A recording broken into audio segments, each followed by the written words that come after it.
Mr. Speaker, let's talk about naked, open, brazen corruption. The Trump administration is guided and shaped by it, emboldened by what they can get away with, while the American taxpayer watches their own hard-earned paycheck siphoned away by ever-growing gas prices, groceries, rent, and health care.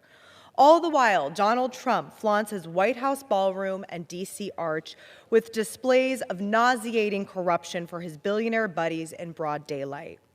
Take Jared Kushner, Donald Trump's son-in-law, a man with no meaningful political, diplomatic, or civil service experience who was handed sweeping authority during the first Trump administration over Middle East policy and sent across the world to represent the United States.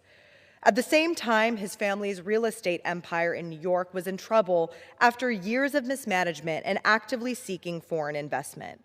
Ladies and gentlemen, he sure found it. Kushner was shaping U.S. foreign policy while simultaneously building relationships with foreign leaders that would later become financially valuable to him, personally. He was acting as a diplomat for himself at the expense of America's interests abroad and our national security.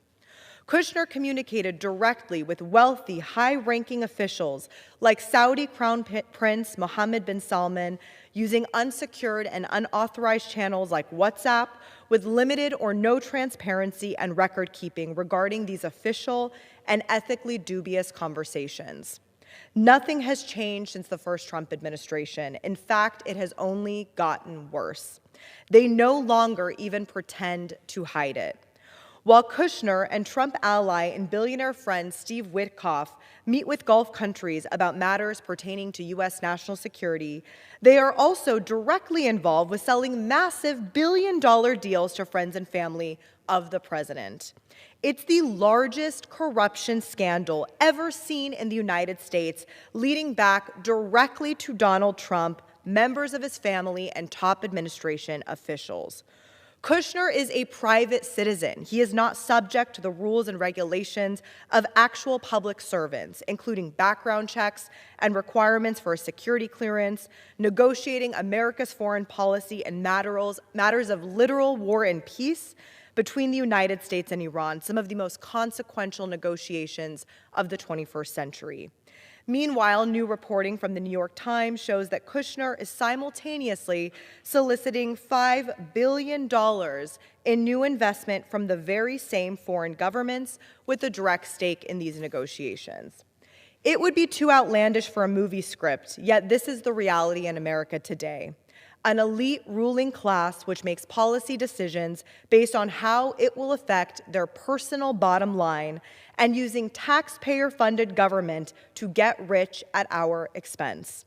I mean, Trump is literally suing the IRS, which he controls, for $10 billion. Money straight from the taxpayers into his own pocket. But there is hope. All across the world, people are organizing and uniting against corrupt leaders who view government as a tool to enrich themselves and their friends. In Hungary, after 16 years of democratic backsliding and a state molded into a piggy bank for the elite, a broad coalition defeated Viktor Orban, despite him literally doing everything he could to rig the system in his own favor. Hungary shows us that there is a path forward. Follow the money, take no vote for granted, and make corruption shameful again. When Democrats take back the House in November, I will work to ensure that subpoenas fly out for every taxpayer dollar and cent that Trump and his family have spent during their time in office steering into their own pockets. Kushner will come under oath and testify, and accountability will not stop there.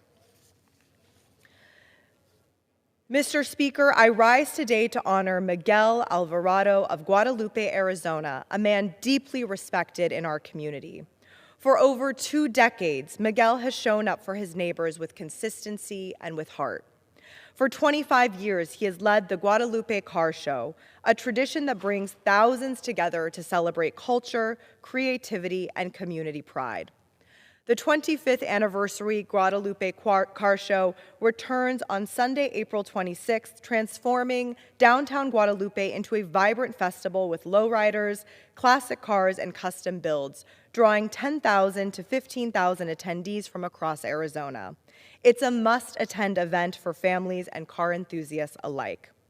Beyond the car show, Miguel has organized events for over 15 years that support local families, including a back-to-school drive and a Christmas celebration, bringing joy and gifts to children. For more than a decade, he's also provided turkeys to families in need during the holidays. Miguel's work brings people together, building a network of volunteers committed to giving back. He reminds us that strong communities are built by those who show up. I am proud to represent him in Congress. I yield back.